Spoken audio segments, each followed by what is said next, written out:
estamos aquí saludándolos en su sala de artistas.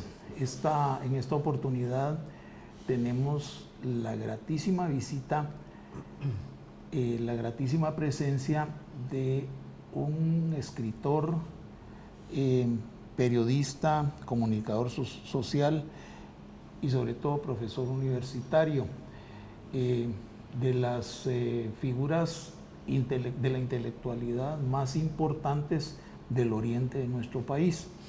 Se trata del licenciado Gustavo Bracamonte. Gustavo, bienvenido a la sala de artistas. Gracias. Un honor tenerte por aquí. Gracias, gracias. Mira, pues aquí siempre ya ves que se hace una presentación mínima de nuestros invitados, pero realmente más bien quisiéramos que vos le contés al público quién sos vos, quién es Gustavo Bracamonte, y por qué estás aquí, y por qué también sos miembro de esta comunidad maravillosa y además ilustrada de la gloriosa y tricentenaria Universidad de San Carlos. Claro, por supuesto. Bueno, usualmente no me gusta definirme, pero hoy toca. Lo vamos a hacer en esta ocasión. Soy de Chiquimula, estudié en el glorioso IMBO de Oriente, de la promoción que salió en 1972. Me gusta la poesía. Soy profesor de filosofía, periodista, licenciado en comunicación, tengo una maestría en comunicación para el desarrollo y un doctorado en comunicación social también por la Universidad de San Carlos de Guatemala. Bueno, me apasiona escribir y la lectura. Pienso que eso podría... Eso te define, sí. Sí, de alguna forma, ¿no? Mira, has publicado varios títulos. Varios es una forma, es una palabra que define el plural, una forma del plural que se queda corta con lo que les estoy diciendo. Contá de cuántos títulos estamos hablando, por favor. Estamos hablando de aproximadamente 52 títulos que hemos publicado.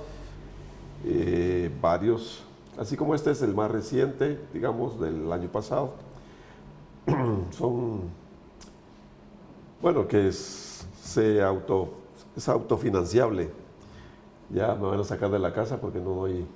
No das gasto. No doy gasto por estar publicando libros, ¿no? Muy bien. Bueno, pero eso también te honra a los ojos de otros, aunque a tu esposa no le ha de gustar mucho el asunto, ¿verdad? Fuiste columnista de nuestro diario. Fui columnista por 8 años en nuestro diario. Es un trabajo apasionante. Fui invitado en aquel entonces por Tulio Juárez y cuando estaba Rodolfo en la dirección de nuestro diario. Entonces, trabajamos ahí, hicimos buena amistad con los periodistas de ese entonces. Eras columnista? ¿En qué temas se movía? Bueno, la temática era política, económica, social, pluritemática, coyuntural. Temática diversa. Sí, de diversos temas para digamos, el grupo objetivo de nuestro diario, que era muy interesante porque la experiencia fue interesante. Me encontré, bueno, fui a una gasolinería, el que me atendió dice, usted es el que escribe en nuestro diario, yo lo leo. Bueno,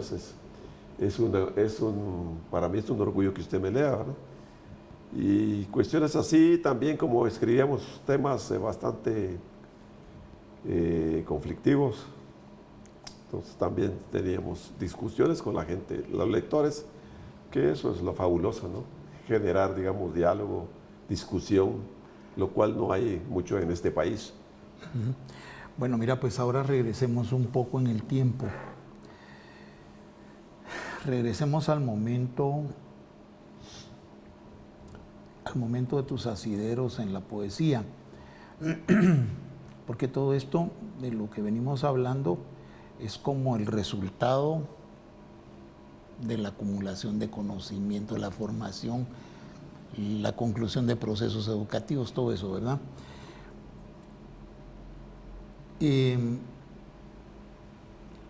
Contanos, por favor, sobre el poeta Humberto Portamencos, que conoces quizá más que nadie de las gentes que han pasado por aquí, ¿verdad? Sí, bueno, hablando del asidero, conversábamos fuera de cámaras que el profesor Adalberto Castañaza, que nos dio clases en la Abraham Cerezo, de ahí de Chiquimula, en cuarto primaria, quinto y sexto, era quien nos motivaba a escribir cuentos, poesía.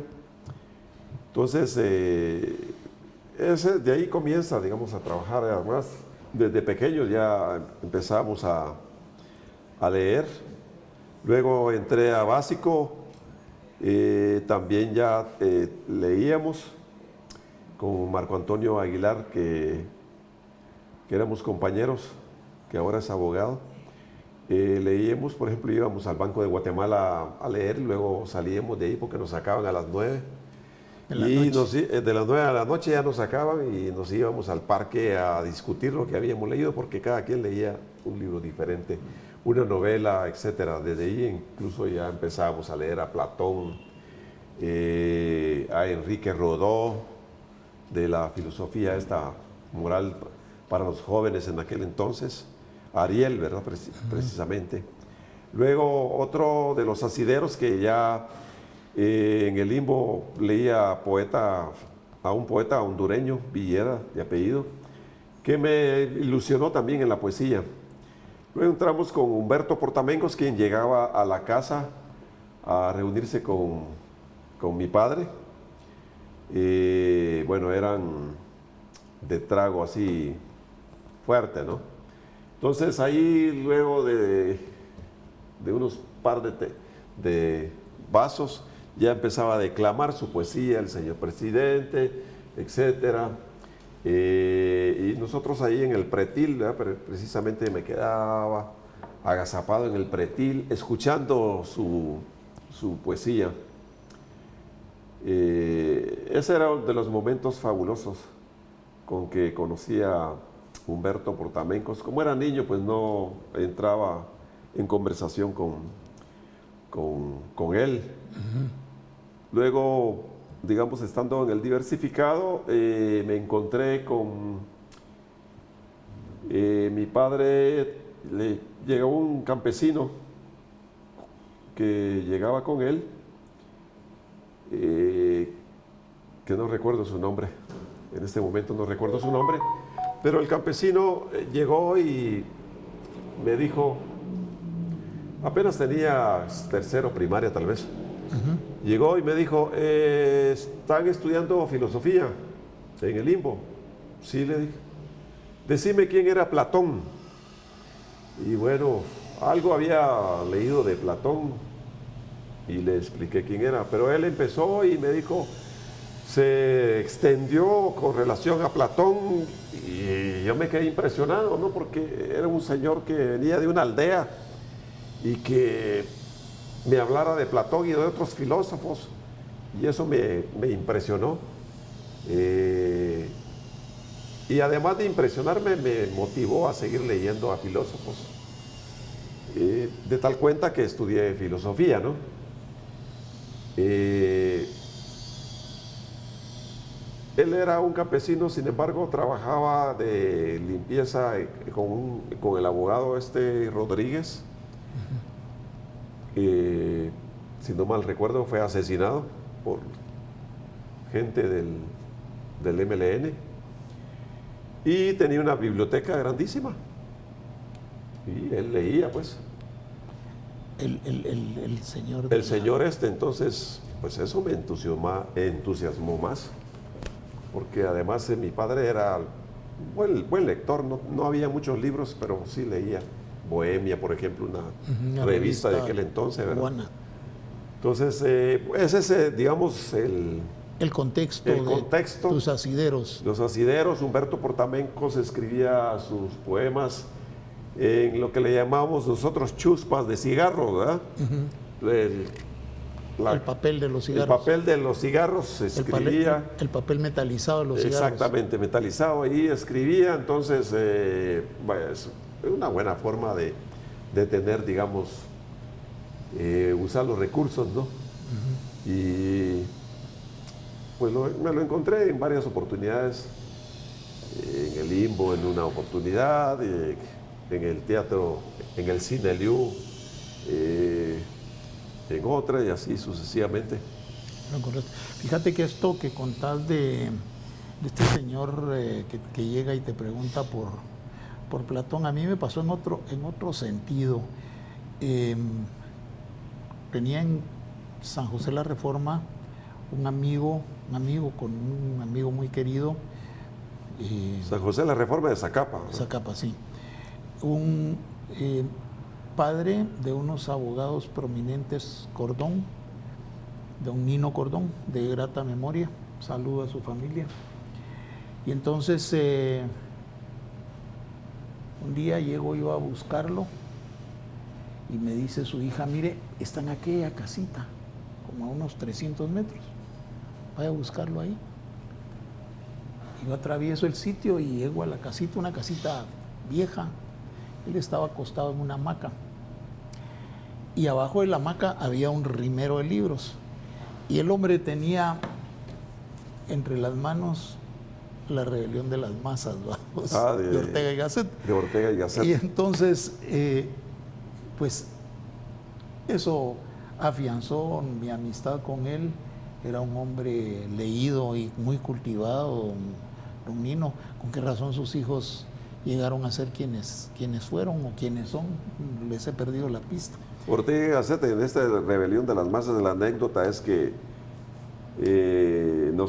yo llevaba, con otros amigos, llevaba la rebelión de las masas y nos para la policía y dice, ¿y este libro? Pues es la rebelión de las masas, y le expliqué de qué se trataba, que no era lo que estaban pensando, ¿no? Pero ya no lo iban a quitar. Pero el título era... Sí, el sugestivo. Pues el título Sí, era... es sugestivo todavía. En esa época para perder Sí, la vida, realmente. para perder la vida. Sí. Bueno, pues esos son los asideros filosóficos y literarios de nuestro amigo Gustavo Bracamonte. Vamos a ver,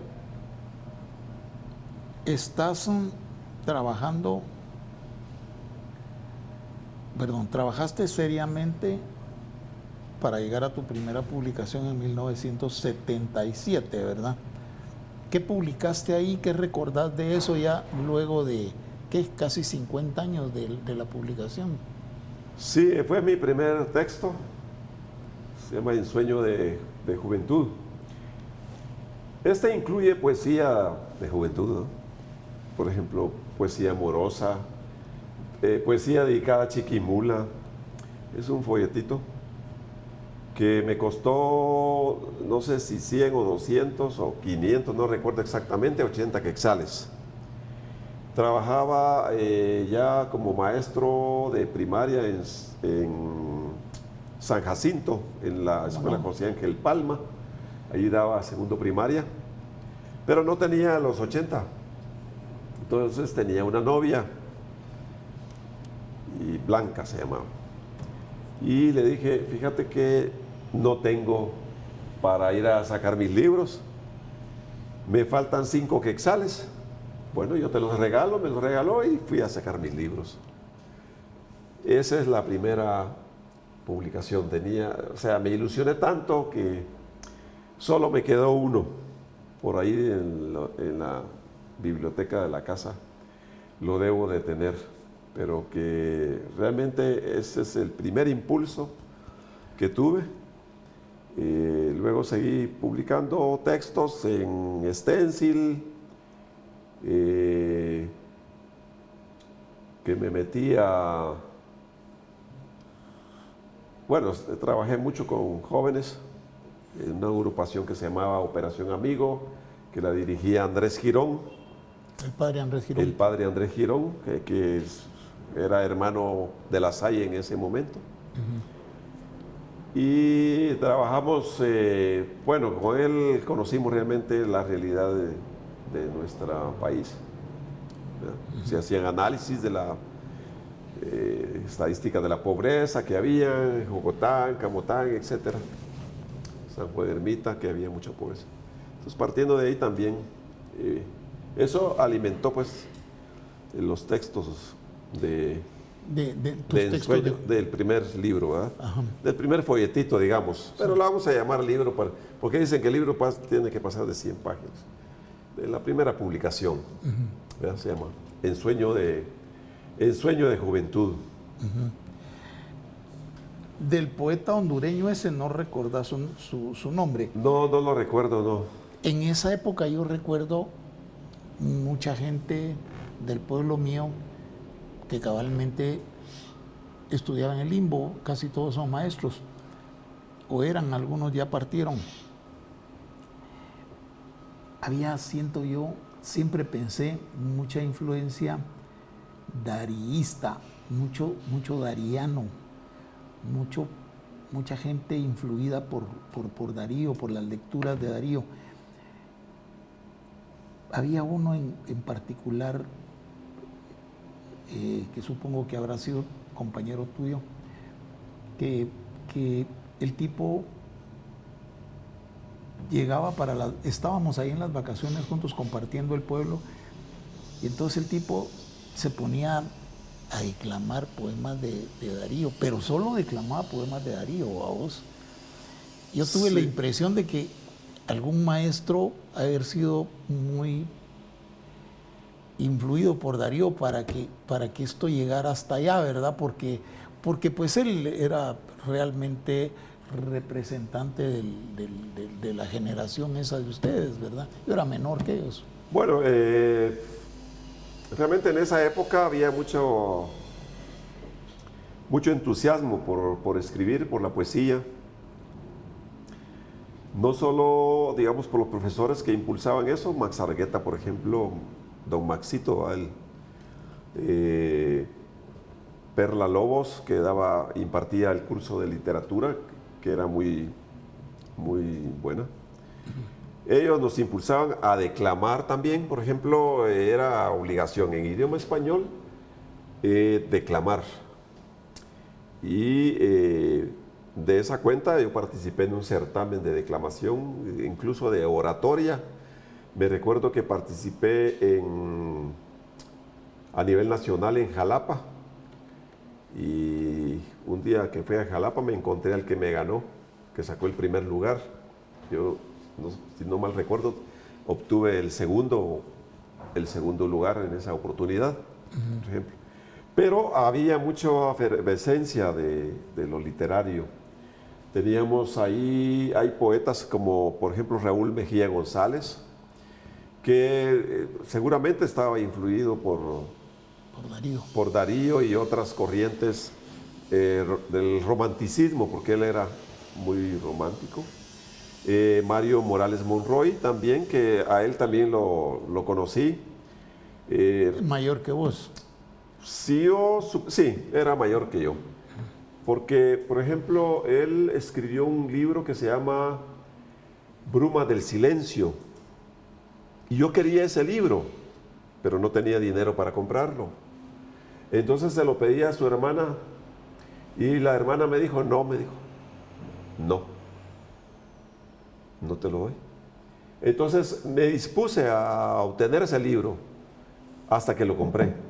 O sea, nuestra abuela nos daba, qué sé yo, 1 centavo para la refacción, y ahí íbamos ahorrando, y ahorré para comprar el bendito Brumas del Silencio. Te tardaste un montón de tiempo. Sí, para comprar ese libro, aunque sí era 2 quetzales o una cosa así, 3 quetzales, pero costaba, ¿no? Porque nos daban 2 centavos, ¿verdad? Por supuesto que Entonces leía Brumas del Silencio. Luego leí más de él, que escribió un par de libros más, pero murió joven realmente. Murió joven de un golpetazo que se pegó. Pero estaba también Raúl Mejía González, también leímos a Raúl Mejía González, a Humberto Portamencos, que estaba vivo, La Eterna Tragedia, tiene 100 poemas, por ejemplo,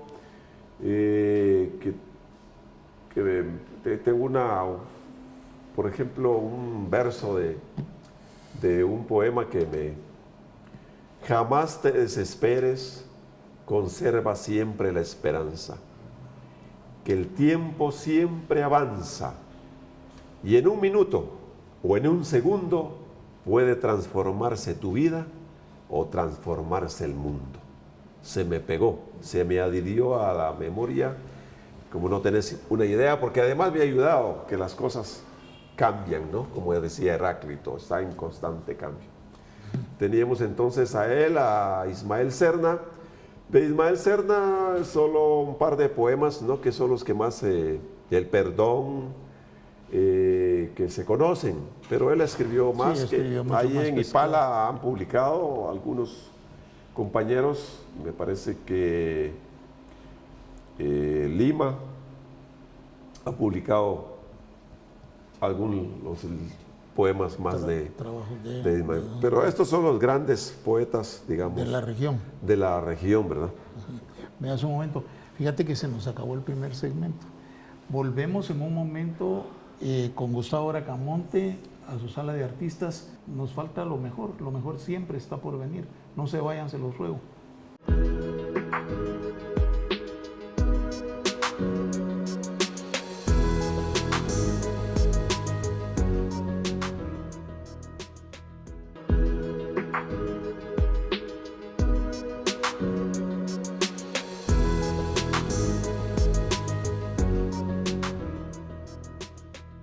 Estamos de vuelta con Gustavo Bracamonte hablando de los temas estos apasionantes de la literatura.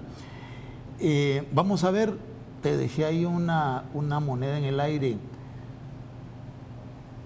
Hay entre los escritores que acuden a este momento de la historia en el oriente, en el valle medio del Motagua, que es también Chiquimula,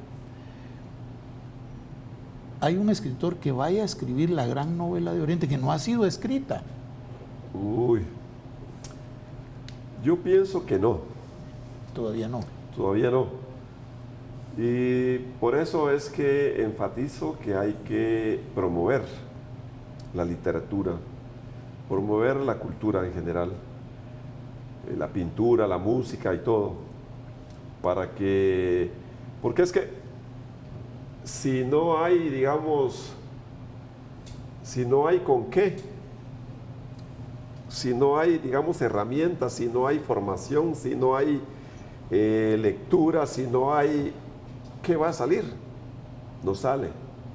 Entonces el problema, digamos, estamos enfrentando que las herramientas que existen de la comunicación digital y de todo esto de las redes sociales y todo esto hay que utilizarlo para formar también literariamente a los jóvenes, a las niñas y niños. Pues. Uh-huh. Puedo decir que sí hay, en poesía es probable que sí, digamos, exista alguien, porque por ejemplo Marco Tulio Díaz, que a veces está ahí tambaleando, pero Marco Tulio Díaz es un poeta joven. Uh-huh. Y él tiene talento y además lee mucho y eso es vital. Eso es vital para la escritura, para muchas cosas, para todo. Eso es vital. Es precedente. Sí. Entonces encontraría en él que puede, digamos, forjarse como un gran poeta en el oriente del país, como los ha habido, digamos, a nivel nacional. Sí, pues que sea el poeta de este tiempo, sí, del oriente. Pero novelista, todavía narradores, todavía pienso que falta muchísimo que alguien surja y diga, bueno, este tiene el talento, la capacidad y tiene el acervo, digamos, cultural que pueda que haga falta exactamente, para escribir la novela de nuestro tiempo. Sí, una mujer, un hombre, no lo veo. Bueno, ok.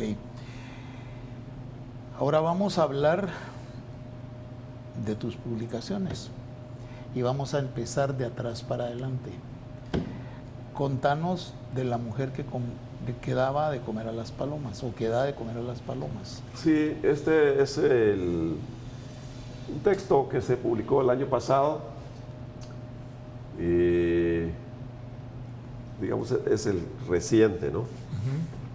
Este es un texto que a partir de las experiencias, digamos, lo circunscribí, digamos, a la ciudad y coloqué, digamos, a una mujer que va al Parque Central o a la Plaza Central a darle de comer a las palomas, pero a partir de ahí, digamos, narrar algo o describir algo del contexto de la ciudad, de lo que sucede, de las preocupaciones, de la cuestión social, de la pobreza, etcétera, de la preocupación, o sea, existencial de una mujer, del abandono, digamos, de cómo muchas veces las mujeres son maltratadas, ¿ya? Entonces, partiendo de esto fue que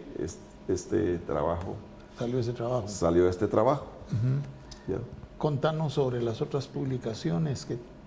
Bueno, tenemos una publicación que espero que esta semana o la otra ya salga.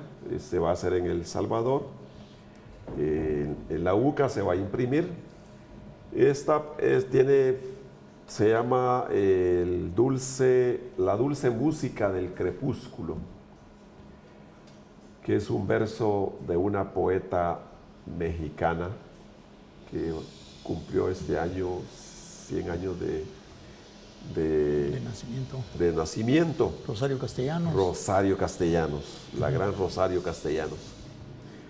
Entonces, era chiapaneca ella, ¿verdad? Chiapaneca, bueno, vivió ahí, me parece. Se fue y conoció la realidad de los chiapanecos, de los indígenas, la explotación, por ejemplo, que hacían los terratenientes a los campesinos, casi como sucedió acá también, o sucede. Entonces, esa es la próxima, digamos, la próxima. Pero tengo otras. Es una recopilación, una antología que hizo Rómulo Martínez, Rómulo Mar, que se trabajó, escribió toda, digamos, parte de mi poesía que él consideró que sería importante publicar. Se hizo la publicación. Esta es otra publicación, transcurre inevitablemente, que ya hace años por la Ediciones y Servicios Gráficos El Rosario, que ya tiene varios años de haberse publicado, en el 2013, por ejemplo, que te la obsequio. Muchas gracias. Que es también reciente, Las Deidades del Amanecer, que leyendo el Popol Vuh de Enrique San Colop.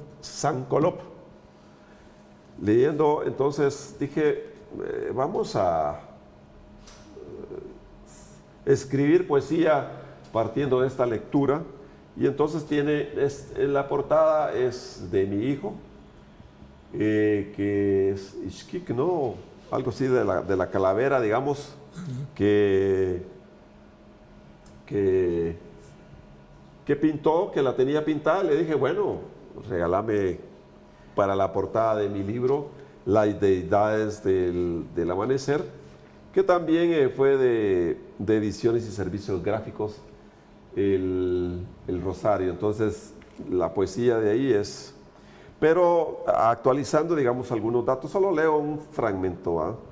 Por ejemplo, dice, ay de nosotros, en lo que tiene San Colón, dice, nos perdimos en Tulán, allá nos dividimos, allá dejamos a nuestros hermanos mayores, a nuestros hermanos menores. ¿Dónde habrán visto ellos el sol? ¿Dónde habrán estado cuando amaneció? Este es de San Colop, del Popol Vuh. Entonces yo digo, se perdió la madeja de la luz. La historia nuestra sigue los rumbos minuciosos de la muerte en las caries dentales. Los ojos, cuencas vacías, habitadas por horizontes quemados. Las piedras encontraron a los pueblos desérticos mientras estos miraban algo que no era el sol y que antes de las dudas se mostraban árboles frondosos con sus lunas y estrellas en la copa celeste, etc. La metralla transformó la visión de vida, la fe en otras creencias, dividió a la gente. Porque eso sucedió, ¿no? Eso sucedió, ¿no? En el occidente, por ejemplo, llegaron las sectas y dividió toda la cuestión.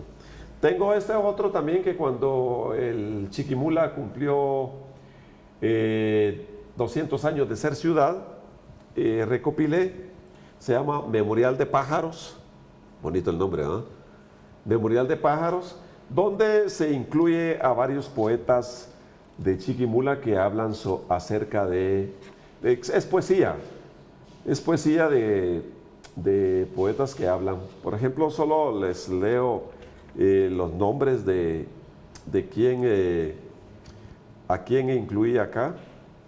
Por ejemplo, a Raúl Mejía González, incluí a Humberto Portamencos, incluí también hay un poeta buenísimo de Chiquimula, que ya murió, Rafael Sea Ruano, un gran poeta. Claro. Para mí es uno de los mejores poetas de Chiquimula. Y murió hace muy poco tiempo, en realidad, sí, ¿no? hace bastante contemporáneo, ¿no? Abogado y que le daba tiempo, digamos, a la poesía.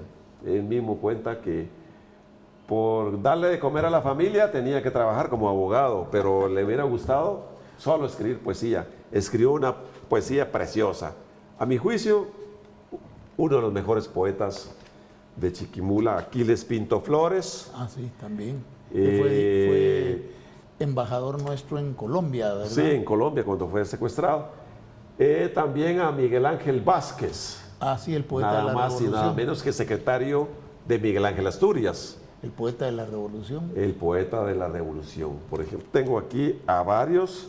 Tengo a Carlos Interiano, por supuesto. A Raúl Antonio Aguirre, que escribió también algo sobre Chiquimula. A Mario Morales Monroy. Bueno, ¿qué te digo? A varios. Y bueno, ahora traje a Carlos Interiano, que este es poesía de Carlos Interiano, ¿no? Él dejó en su teléfono 300 y más poemas. Entonces rescatamos acá en este texto 100 poemas. Hicimos una contribución con los amigos de Carlos y hicimos esta hermosa publicación que el prólogo lo hizo la Zacapaneca Edna Portillo. Y tenemos así varios poemas, como varios libros publicados, que obvio no iba a traer todos, ¿verdad? Pero en alguna oportunidad podemos mostrar, digamos, cuánto se ha escrito, ¿no?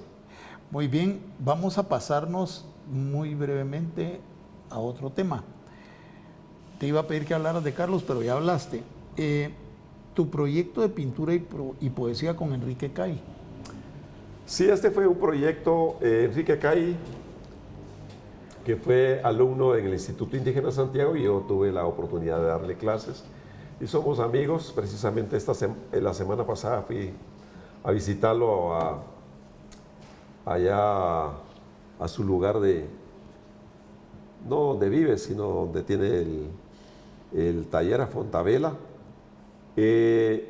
A sugerencia de él, porque le llevaba libros para que leyeran mis libros, me dijo en una oportunidad que llegué, ¿por qué no hacemos un proyecto donde usted nos dé su poesía y nosotros pintamos? Bueno, le dije, tengo en este momento algo que estoy trabajando, 10 poemas para Enrique Cay, 10 poemas para el hijo de Enrique Cay, que es pintor también, y 10 poemas para mi hijo Gustavo Antonio, que también es pintor. 3 pintores y un poeta. De estas 10 poesías que le di a cada uno, salió 30 pinturas. O sea, 10 por cada... 30 piezas de pintura. 30 piezas de pintura, 10 piezas de cada uno de los pintores. Entonces lo interesante aquí es que es padre e hijo. Sí, pues padre e hijo. Padre e hijo.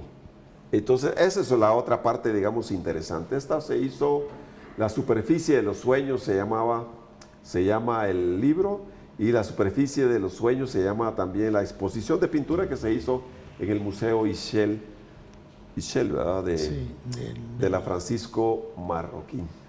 Mira. Ese es, digamos, un proyecto realmente maravilloso.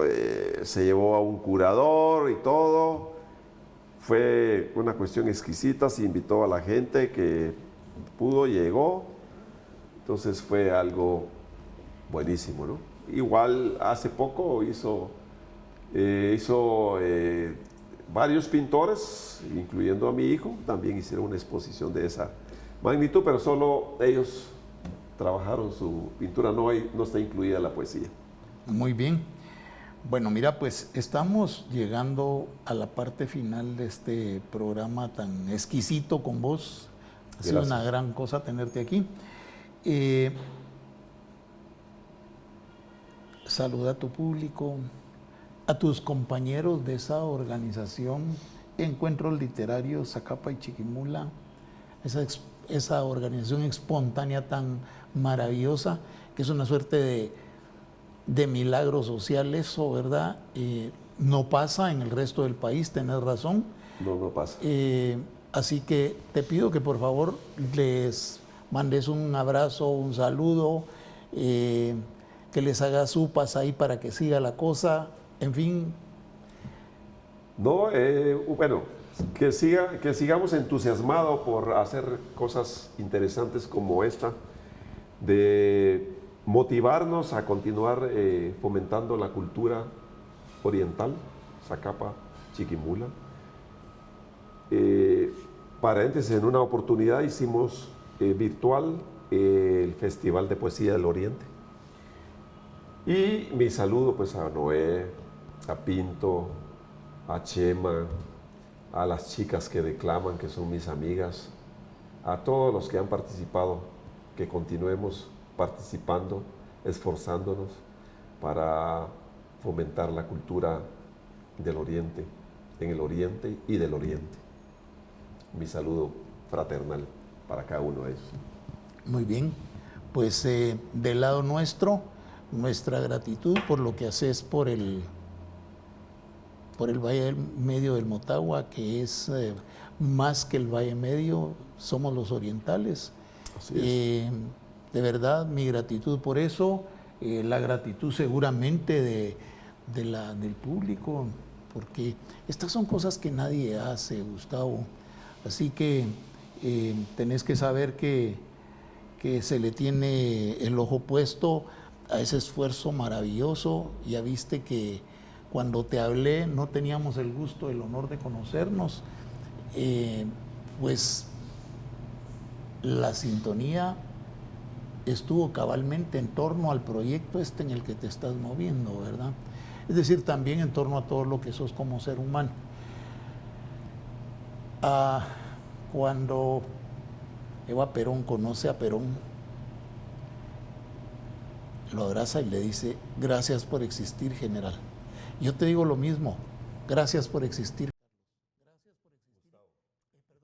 Y por estar aquí también. Por supuesto. Gracias. Un abrazo a ustedes y hemos de vernos en una próxima edición de su Sala de Artistas. Muy agradecido por la atención.